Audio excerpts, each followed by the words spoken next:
പിതാവിൻ്റെയും പുത്രൻ്റെയും പരിശുദ്ധാത്മാവിൻ്റെയും നാമത്തിൽ ആമേൻ. ഈശോയിൽ പ്രിയരെ, ദൈവവിളിയുടെ മാനദണ്ഡം കർത്താവിൻ്റെ ഇഷ്ടം മാത്രം.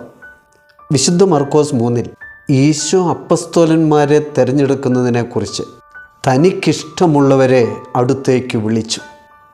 ദൈവം മോശയെ വിളിക്കുന്നത് ദൈവത്തിൻ്റെ മലയായ ഹോറബിൽ വെച്ച്. പുറപ്പാട് 3 നാം വായിക്കുന്നു, അവിടെ ഒരു മുൾപടർപ്പിൻ്റെ മധ്യത്തിൽ നിന്ന് ജ്വലിച്ചുയർന്ന അഗ്നിയിൽ കർത്താവിൻ്റെ ദൂതൻ അവന് പ്രത്യക്ഷപ്പെട്ടു. മുൾപടർപ്പ് കത്തി ജ്വലിക്കുകയായിരുന്നു, എങ്കിലും അത് എരിഞ്ഞു ചാമ്പലായില്ല. അവൻ അത് കാണുന്നതിന് അടുത്ത് ചെല്ലുന്നത് കർത്താവ് കണ്ടു. മുൾപടർപ്പിൻ്റെ മധ്യത്തിൽ നിന്ന് കർത്താവ് അവനെ വിളിച്ചു, മോശേ മോശേ. അവൻ വിളി കേട്ടു, ഇതാ ഞാൻ. അവിടുന്ന് അരുൾ ചെയ്തു, അടുത്തു വരരുത്, നിന്റെ ചെരുപ്പ് അഴിച്ചു മാറ്റുക. എന്തുകൊണ്ടെന്നാൽ നീ നിൽക്കുന്ന സ്ഥലം പരിശുദ്ധമാണ്. ഇതാ, ഇസ്രായേൽ മക്കളുടെ നിലവിളി എൻ്റെ അടുത്ത് എത്തിയിരിക്കുന്നു. ആകയാൽ വരൂ, ഞാൻ നിന്നെ ഫറവോയുടെ അടുത്തേക്ക് അയക്കാം. നീ എൻ്റെ ജനമായ ഇസ്രായേൽ മക്കളെ ഈജിപ്തിൽ നിന്ന് പുറത്തു കൊണ്ടുവരണം. ദൈവം തുടരുന്നു, ഞാൻ നിന്നോടുകൂടെ ഉണ്ടായിരിക്കും. ഈശോയിൽ പ്രിയരെ, ഇന്നിൻ്റെ ഈജിപ്തുകളിലേക്ക് നമ്മെയാണ് ദൈവം അയക്കുന്നത്. വിശുദ്ധ യോഹന്നാൻ 8 ഈശോ പറഞ്ഞു, പാപം ചെയ്യുന്നവൻ പാപത്തിൻ്റെ അടിമയാണ്. വിശുദ്ധ മർക്കോസ് 7 യേശു പറയുന്നു, ഒരുവൻ്റെ ഉള്ളിൽ നിന്ന് പുറപ്പെടുന്ന കാര്യങ്ങളാണ് അവനെ അശുദ്ധനാക്കുന്നത്. നിന്നെ അശുദ്ധമാക്കുന്നതെന്തോ അതാണ് പാപം, അതാണ് നിൻ്റെ ഈജിപ്ത്, അതാണ് നിൻ്റെ അടിമത്തം.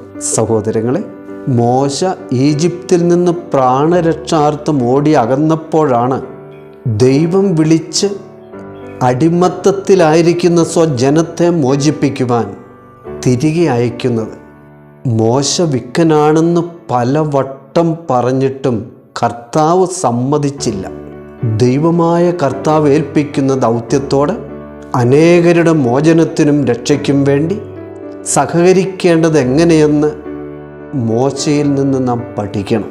ലേവ്യര് 16 കർത്താവ് കൽപ്പിച്ചതുപോലെ മോശ പ്രവർത്തിച്ചു. കർത്താവിൻ്റെ ജനമേ, മുൾപടർപ്പിൻ്റെ മധ്യത്തിൽ നിന്ന് മുൾപടർപ്പിനെ കത്തിച്ച് ചാമ്പലാക്കാതെ ജ്വലിച്ചുയരുന്ന ആ അഗ്നി നിന്നോടും നിന്റെ ജനത്തോടും മനുഷ്യകുലത്തോടുമുള്ള കരുണാർദ്രമായ സ്നേഹത്താൽ കാൽവരിയിൽ കുരിശിൽ പാപത്തിൻ്റെ പ്രതീകമായ കുന്തത്താൽ കുത്തിപ്പിളർക്കപ്പെട്ട ഈശോയുടെ തിരുഹൃദയമല്ലാതെ മറ്റെന്താണ്?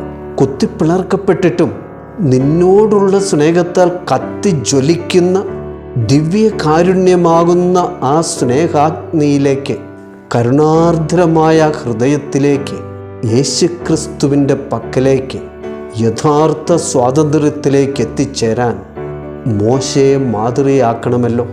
ദൈവമക്കളെ, ദിവ്യകാരുണ്യമാകുന്ന ആ സ്വർഗീയ അഗ്നിയിൽ കത്തിജ്വലിക്കാൻ നീ അനുവദിച്ചാൽ നീയാകുന്ന മുൾപടർപ്പിൻ്റെ രൂപവും ഭാവവും മാറും. സ്വർഗീയ തീഷ്ണതയാൽ മോശയെപ്പോലെ ജ്വലിക്കും. നാം ആയിരിക്കുന്ന അടിമത്തത്തിൽ നിന്ന് സ്വതന്ത്രരാകും. വാഗ്ദാന ദേശത്തേക്കുള്ള സ്വർഗത്തിലേക്കുള്ള യാത്രയിൽ ചെങ്കടലുകളോ മരുഭൂമിയോ മഹാമാരികളോ നിനക്കെതിരെ വരുന്ന ശത്രുനിരകളോ ഒന്നും നിന്നെ തടയാൻ, തകർക്കാൻ ശക്തമാകില്ല. മോശയ്ക്ക് ധൈര്യം പകർന്നുകൊണ്ട് കർത്താവ് പറഞ്ഞു, പുറപ്പാട് 3 ഞാൻ നിന്നോടുകൂടെ ഉണ്ടായിരിക്കും. ഇന്നത്തെ മോശമാരാകേണ്ട നമുക്ക് ധൈര്യം പകർന്നുകൊണ്ട് ക്രിസ്തുനാഥൻ പറയുന്നു. വിശുദ്ധ മത്തായി 28 യുഗാന്തം വരെ എന്നും ഞാൻ നിങ്ങളോടുകൂടെ ഉണ്ടായിരിക്കും. മോശയെപ്പോലെ നമുക്കും ഇറങ്ങിത്തിരിക്കാം. ഈശോ മിശിഹായ്ക്ക് സ്തുതിയായിരിക്കട്ടെ.